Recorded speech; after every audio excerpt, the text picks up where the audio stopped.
વાયરસના કારણે રાજ્ય સરકાર દ્વારા સઘન ઝુંબેશ હાથ ધરવામાં આવી છે, ત્યારે મોરબી સિવિલ હોસ્પિટલ ખાતે અલાયદા વોર્ડની વ્યવસ્થા કરવામાં આવી।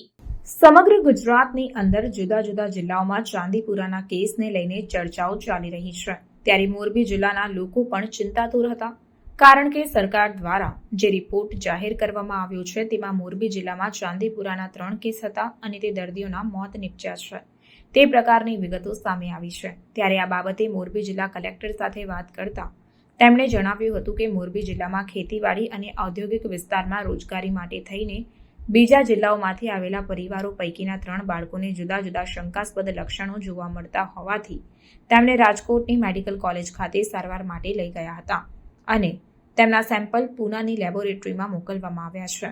જો કે તે સેમ્પલનો રિપોર્ટ હજુ સુધી આવ્યો નથી, એટલે આજની તારીખે મોરબી જિલ્લામાં એક ચાંદીપુરાનો કેસ નથી તેવું કહી શકાય તેમ છે।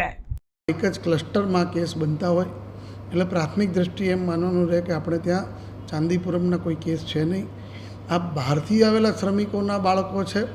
બીજી બાબત કે હજી પૂનાની લેબોરેટરીમાંથી કોઈ કન્ફર્મેશન રિપોર્ટ આવ્યો નથી, એટલે આપના મારફતે હું મોરબીની પ્રજાને વિનંતી કરું છું કે આનાથી કોઈ ગભરાઈ જવાની જરૂર નથી।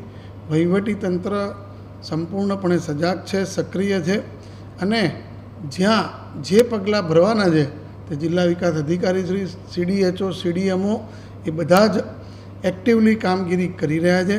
સિવિલ હોસ્પિટલમાં પીડિયાટ્રિશિયન સાથે અમે એક એક્સટેન્સિવ મિટિંગ કરી અને એના માટેને એક વોર્ડની પણ વ્યવસ્થા કરી કે જો કદાચ આવું કંઈ હોય તો પ્રજાને તકલીફ ના પડે।